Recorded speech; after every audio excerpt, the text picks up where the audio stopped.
Começa agora mais uma edição do programa De Docente, o programa de TV da Seção Sindical dos Docentes da UFSM, a SEDUFSM. Aqui você confere temas relacionados à luta dos trabalhadores e dos movimentos sociais, com enfoque especial para a categoria docente. Na edição de hoje, teremos uma entrevista com a servidora técnico-administrativa em educação da UFSM, Loiva Chances, que avaliou o crescente processo de mobilização contra a adesão do Hospital Universitário de Santa Maria, o USM, à Empresa Brasileira de Serviços Hospitalares, a EBSER, e que tem, no plebiscito realizado entre os dias 10 e 20 de abril, um importante marco, tendo em vista o grande número de votos contra a adesão. Um perfil com a professora aposentada da UFSM, Sônia Tolfo, que desenvolve o programa de extensão Escola para Adultos. O quadro Questões Jurídicas, com o professor do Departamento do Direito e primeiro secretário da SEDUFSM, Jerônimo Siqueira Tibuchi. Além das notícias da semana e do comentário semanal de Humberto Gabi Zanata. O resultado do plebiscito sobre a adesão do Hospital Universitário de Santa Maria, o USM, a Empresa Brasileira de Serviços Hospitalares, a EBSER, foi divulgado na última segunda-feira, dia 22 de abril. De um total de 1.814 votantes, 1.764 disseram não à empresa. Esse resultado foi fruto de um processo intenso de mobilizações que ocorreram desde os primeiros meses de 2011, sendo que a empresa foi criada ainda no governo Lula em 2010, mais especificamente no seu último dia de mandato, no dia 31 de dezembro de 2010, para fazer uma avaliação sobre esse processo de mobilizações e que culminou com essa expressiva votação no plebiscito. Conversamos no De Docente Entrevista com a servidora técnico-administrativa em educação, Loiva Chances. Essa entrevista você confere agora.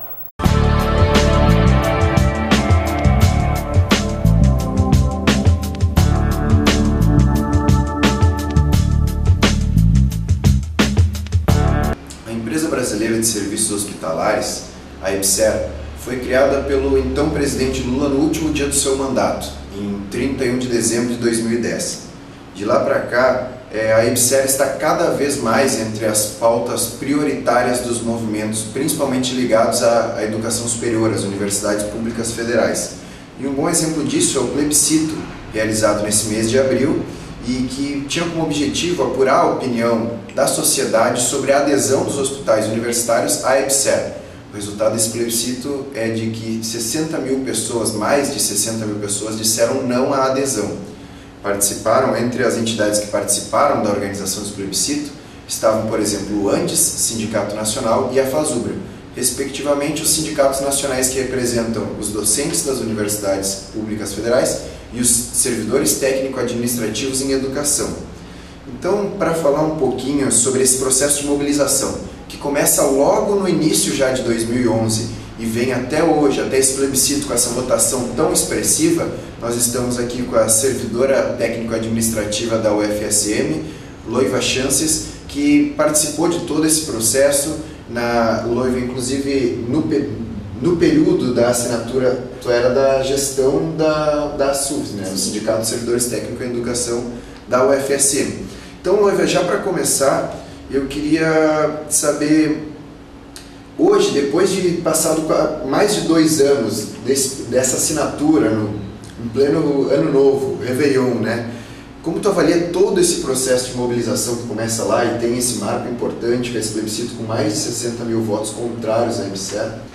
Bom, em primeiro lugar, eu quero agradecer aqui o convite de mais uma vez estarmos junto, né, com a SEDUFSM nessa luta contra, na verdade, a privatização do hospital e colocar, principalmente, além da comunidade interna, para a comunidade externa, o debate necessário que é, infelizmente, a privatização dos nossos hospitais universitários, em especial aqui no USP.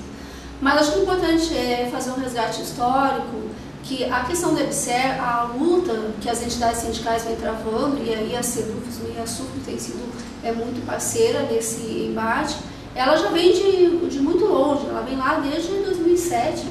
Lá na primeira tentativa, lá com o PL 92, onde havia um projeto, além de governo, mas uma proposta de Estado, que a gente sabe que isso é uma orientação do próprio Banco Mundial, de acabar com o serviço público em geral, que não era só a área da saúde que o PL 92 ele encenava, ele colocava a área da educação, a área da pós-cultura, e aquele projeto, graças a uma grande movimentação dos movimentos, a gente conseguiu, naquele momento, barrar. Bom, o governo, não contente com aquela grande mobilização de greve, ele então veio com uma outra proposta, né, e traz no Senado uma outra proposta, que passou por vários nomes, a gente acompanhou a MP 520, enfim, até chegar a todas as tramitações em Congresso e Senado, a chegar à Empresa Brasileira de Serviços Hospitalares.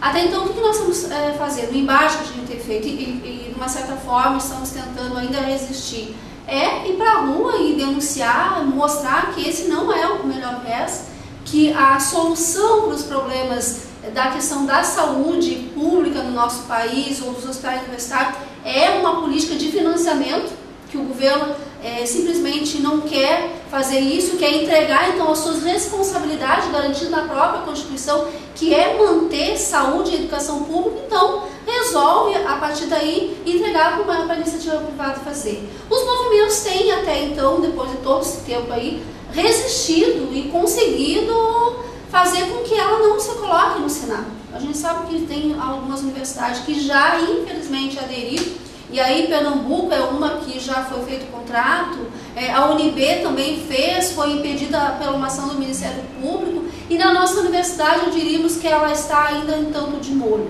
Eu até acredito que esperamos um processo aí, de eleição para se concretizar ou não. Mas o movimento ele tem um papel importante nesse processo. Temos aí várias ADIs, então até então o que eu avalio? Que nós estamos num processo de resistência. Nós estamos resistindo, há uma mobilização, conseguimos, e aí desde a MP 520, é importante dizer, a SUFSM e a SEDUFSM teve um papel essencial no sentido de levar para a população, fazer a denúncia do que estava acontecendo, e acreditamos que o apoio aí está sendo consolidado no plebiscito de 62 mil assinaturas, ou seja, dizendo que não quer, que não é por aí que é o processo, que o processo é o que? Voltar ao investimento na saúde e na educação, diz para o governo e diz para quem quer, ou para os grandes beneficiários, que seria o lucro, que não estão satisfeitos, ou seja, acredito que as entidades elas conseguiram dar esse recado. Então a expectativa é de que nós vamos ter que continuar resistindo a esse processo, e um trabalho interno dentro das universidades, porque o governo ele faz aquele papel de meio bonzinho, né? Eu entrego, as universidades têm a sua autonomia, elas resolvem e acabam trazendo para dentro das IFES para tomar essa decisão. Então, o trabalho nosso das entidades é de estar resistindo, estamos conseguindo fazer esse trabalho, não é fácil.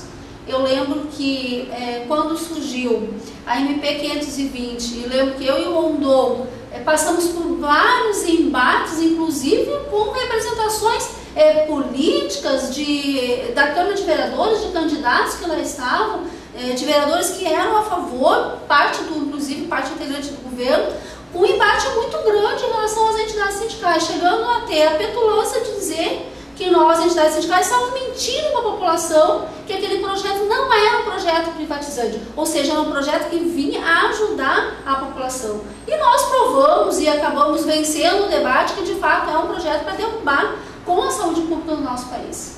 Bom, então tu estava comentando justamente sobre essa questão da postura do governo e do discurso bonzinho.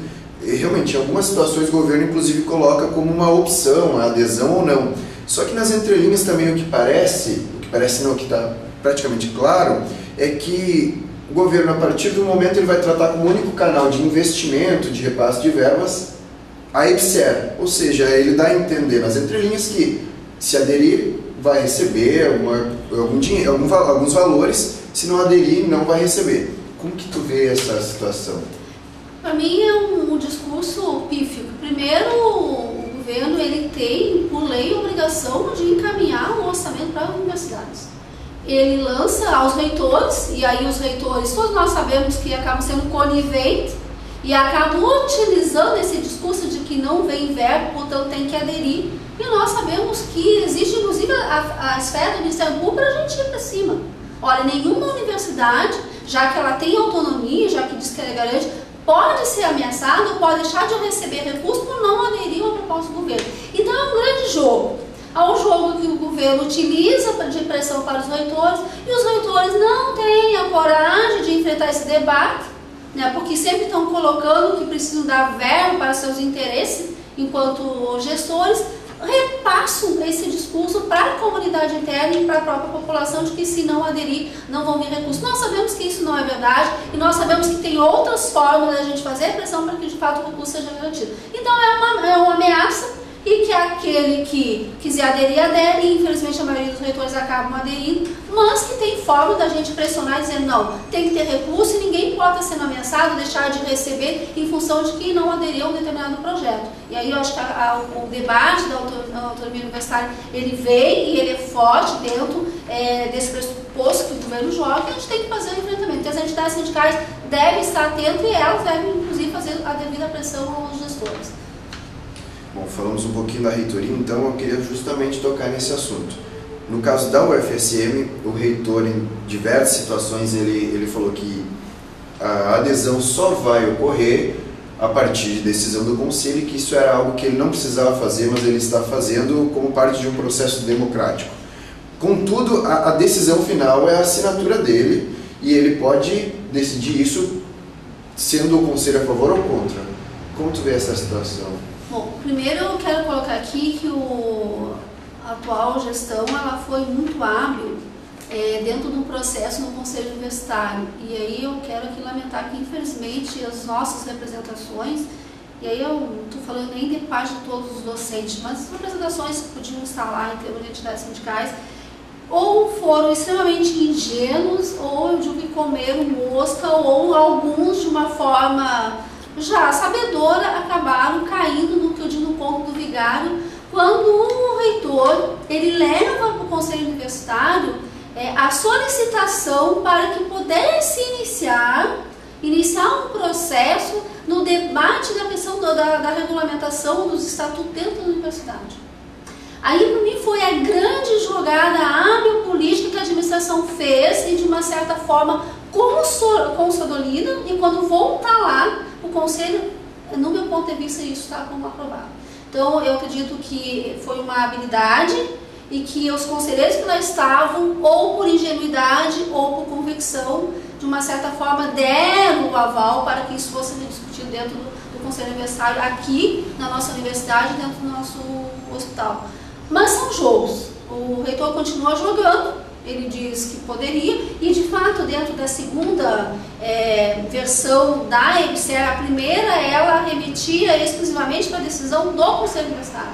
Na sua aprovação final, na última que teve, ela não remete mais isso aí. Ela diz que se os reitores quiserem fazer, eles podem fazer, não necessariamente precisa passar. É óbvio que os reitores eles não são bobos, e eles jamais iriam fazer isso, eles já inclusive levam para dentro do Conselho para dizer, não foi eu a administração que eu fiz isso. Quem consolidou foi os conselheiros, ou seja, eu tiro da minha, eu estou tranquilo, eu passei pelo processo democrático, então eles de uma certa forma, eles lá dão uma de Pôncio Pilato. Na verdade é um grande jogo político e aí transfere a responsabilidade no seu CPF de forma coletiva para dentro de um setor que é o Conselho Universitário. Mas na verdade é uma forma de dizer, ó, não foi eu sozinha, foi a universidade, a comunidade que decidiu. São jogos que fazem e aí obviamente que a gente tem que estar atento a todo esse processo que está colocado. Sim, para encerrar então, uma última pergunta, eu queria saber justamente a avaliação que tu faz das perspectivas agora, quais são os caminhos que tu enxerga possíveis e necessários de atuação para efetivamente seguir pressionando e efetivamente barrar a EBSER. Hoje continuar essa nossa luta de resistência e essas oportunidades de debate aqui, elas são necessárias também para estar levando para a população um maior apoio. O plebiscito é uma iniciativa necessária, importante, um trabalho junto com aqueles parlamentares que pelo menos a gente sabe que são na defesa da saúde pública. As próprias ADINs, embora a gente sabe que há um trâmite é bastante demorada, mas são importantes. Em alguns casos, a ação do Ministério Público é no sentido de barrar, como foi na UNB. Isso acaba nos dando um tempo para a gente estar fazendo maiores embates. Mas, infelizmente, também quero colocar aqui que o olhar é atento. Eu soube, antes de vir para cá agora, estou colocando aqui a notícia, de que o governo ele está atento, inclusive em função das próprias ADINs, da ação do Ministério Público em algumas universidades que já aderiram e que acabaram tendo que voltar ao processo, ele está ressuscitando a antiga ameaça que é o PL 92, colocando já para dentro do Congresso Nacional de novo, em regime de urgência, para quê? Porque se não for vitorioso na sua iniciativa, e aí teve a própria marcha agora ali, que foi importante em Brasília para tentar reverter, ele está novamente trazendo a ameaça do PL 92, que vai, para além de atingir a questão da saúde, o desmonte do serviço público. Então as entidades cada vez mais têm que estarem atentas, e aí é o nosso papel de estar resistindo, porque o governo está sempre vendo o que vai fazer para conseguir a sua vitória, que é, na verdade, derrubar o serviço público, acabar com a educação pública e acabar com a saúde pública. Então, mais uma vez, seu alerta, volta esse PL que é terrível, porque além da saúde, ele ataca o serviço público como um todo, está em mais uma luta de resistência, porque eu digo que o movimento, desde a época de Fernando Henrique, está o quê? Resistindo para que a gente possa obter os direitos que nós já tínhamos adquiridos, que infelizmente está sendo ameaçado. Então, obrigado, Noiva, obrigado pela disponibilidade de falar com a gente e esclarecer todas essas questões. Eu que agradeço a oportunidade de mais uma vez nós estamos aí alerta, vigilante na luta em defesa da educação e da saúde pública.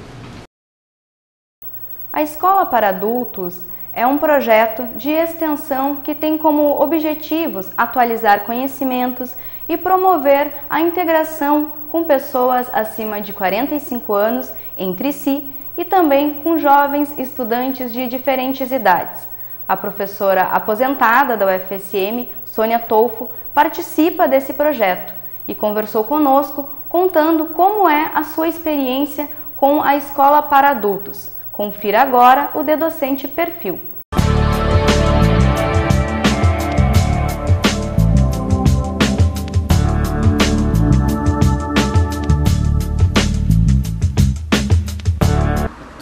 Todos eles, a grande maioria dos professores, quando se manifesta, diz que é muito gratificante dar aula para essa turma, porque como a gente estuda agora porque quer, é muito mais fácil, mais prazeroso, não é a obrigação que a gente tinha tempos atrás, que tinha que estudar porque tinha que estudar. Agora não, a gente estuda porque gosta. E assim o projeto vai se desenvolvendo. São 16 anos de uma convivência muito boa, muito amistosa, assim, que só traz benefício para a gente, porque movimenta o cérebro, movimenta o corpo, a gente tem atividades físicas, tem as disciplinas teóricas, então tudo isso complementa, né? Impede que Alzheimer se instale, ou pelo menos retarda, impede que depressão se instale, né?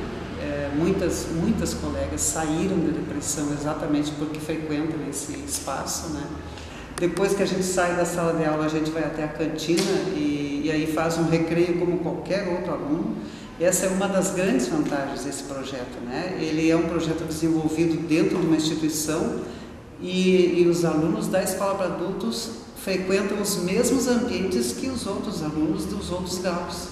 Os laboratórios de informática são os mesmos, a cantina é a mesma, a sala de aula são as mesmas, o auditório também, quando se usa, é o mesmo, o ginásio de educação física, o ginásio de esportes é o mesmo, sala de musculação é a mesma, então nós temos aqui uma convivência entre gerações diferentes, que mantém também esse ânimo, né, das pessoas com mais idade, que às vezes ficam em casa e vão se deprimindo e vão se isolando, que esse grupo aqui não tem isso. Quando a gente começa a ter alguma queda assim de entusiasmo, vamos fazer alguma coisa. Então a gente programa uma viagem, um passeio, um jantar e tal. E assim a gente vai se mantendo durante todo esse tempo aí. Com o avanço da medicina, com a qualidade de vida que se adquire, fatalmente as pessoas vão chegar aos 100 anos, 100 e poucos anos. Cada vez mais a gente vê pessoas com essa idade, né? E se a gente conseguir manter cérebro e corpo ativos e saudáveis, a longevidade é um prêmio, né? Caso contrário, o que a gente tem quando uma pessoa envelhece sem ter essas atividades? É a depressão, é o isolamento, é a tristeza, acaba às vezes a pessoa morrendo antes do que ela morreria se tivesse uma atividade mais, com mais ânimo, com mais disposição, com mais alegria, né? E é esse o objetivo disso aqui, manter esse grupo ativo, alegre, participante, que no momento que a gente conseguirmos nos manter ativas, alegres, atuantes e ainda fazendo bem para os outros, não precisa outra coisa, né? Aí a vida realmente tem sentido a partir dos 65 anos, né? Caso contrário, acho que viver só para si não leva a muita coisa, né? Dando continuidade à edição anterior, o professor do Departamento do Direito e também primeiro secretário da SEDUFSM, Jerônimo Tibuchi, seguirá abordando a temática da Fundação de Previdência Complementar dos Servidores Públicos, hoje no Questões Jurídicas. Confira!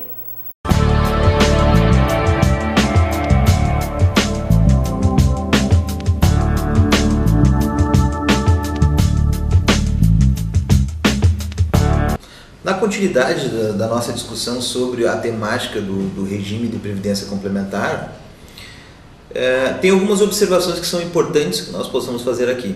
O governo elenca, na realidade, em todos os documentos produzidos, na publicidade produzida sobre o regime de previdência complementar, algumas vantagens desse regime de previdência complementar. Primeiro seria a possibilidade, então, do funcionário público federal escolher o seu percentual de contribuição. Lembrando que antes, e a gente sofreu essas várias modificações sensíveis na emenda constitucional número 41, e que estamos ainda sofrendo diversas modificações na questão da previdência, principalmente do funcionário público federal, ou na previdência no geral, nós já sofremos então diversas reduções e flexibilizações. O argumento nacional acerca dessas reduções e flexibilizações são de que o Brasil não tem potencial financeiro para arcar então com a carga da Previdência, com um número cada vez maior de aposentadorias e com a forma de que a Previdência está elaborada.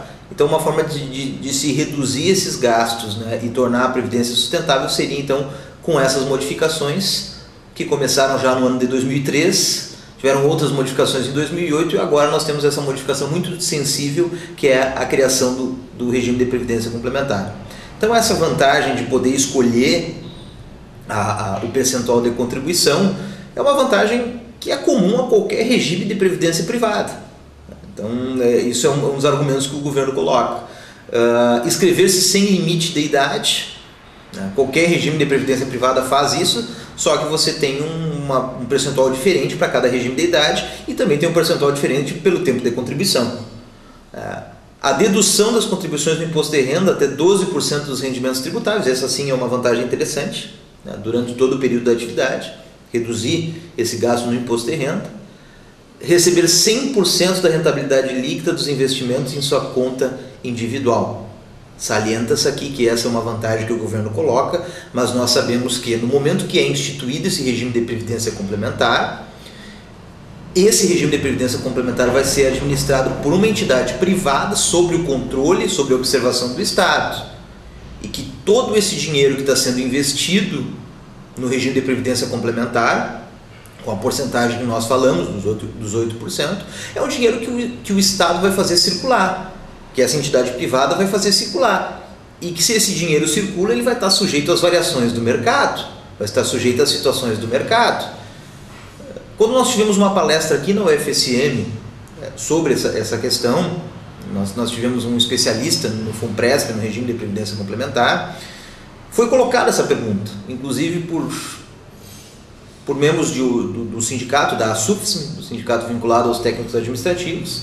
Eu estava presente também nessa palestra e a grande preocupação era essa. Sendo instituído o regime de previdência privada, com uma instituição que regula esse regime de previdência privada, esse dinheiro que circula vai estar sujeito a variações de mercado. Então, em uma grande crise que possa passar o Brasil, enfim, ou toda a América Latina, ou uma crise de proporções mundiais, poderia variar em termos de pagamento? E a resposta foi sim, realmente está sujeito ao mercado. Então, a nossa aposentadoria complementar está sujeita às variações de mercado. Isso é muito bom que seja dito aqui. Outra vantagem que o governo elenca é participar de uma entidade sem fins lucrativos, com baixas taxas de administração e gestão. Essas taxas de administração e gestão, convém lembrar que você vai ter uma entidade que controla, que é o fundo, tá? Mas você também vai ter uma entidade que já trabalhava com previdência, provavelmente a Previa, o que diziam, a Previa do Banco do Brasil, mas que também tem taxas de administração específicas e também está lidando com a flutuação do mercado. Na realidade, vai ser o maior regime de previdência complementar da América Latina, pela quantidade de pessoas que vão aderir a esse regime.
Agora, vamos ao comentário semanal de Humberto Gabi Zanata. Um dos assuntos comentados aqui foi sobre o plebiscito que estava se fazendo para ouvir a opinião pública sobre a empresa brasileira de serviços hospitalares.